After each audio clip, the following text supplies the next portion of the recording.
రమాబాయి ఉద్యమాలు చేస్తున్న సమయంలో ఆచారాల పేరుతో స్త్రీలపై, విధవరాళ్లపై జరిగే అరాచకాలను గమనించి ఆమె తన విశ్వాసాన్ని ప్రశ్నించడం ప్రారంభించింది.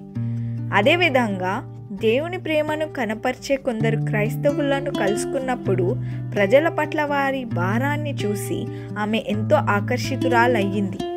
హిందూ మత పుస్తకాలు ఎంత చదివినా ఆమెలో అసంతృప్తి మిగిలింది. కానీ క్రీస్తుని గురించి విన్నప్పుడు ఆమె శాంతిని పొందింది. 1883లో రమాబాయి వైద్య విద్యను అభ్యసించడానికి బ్రిటన్కు ప్రయాణించింది. కానీ అనేక సవాళ్లను ఎదుర్కొంది. అక్కడ ఆమె కొందరు క్రైస్తవ మిషనరీలను కలుసుకొని బైబిల్ను చదవడం ప్రారంభించింది. యేసుక్రీస్తు నిజమైన రక్షకుడని అంగీకరించి ఆమె మరియు ఆమె కుమార్తె ఆంగ్లికన్ క్రైస్తవులుగా బాప్టిజం పొందారు. ఆమె పరిచర్య గురించి వచ్చే భాగంలో చూద్దాం.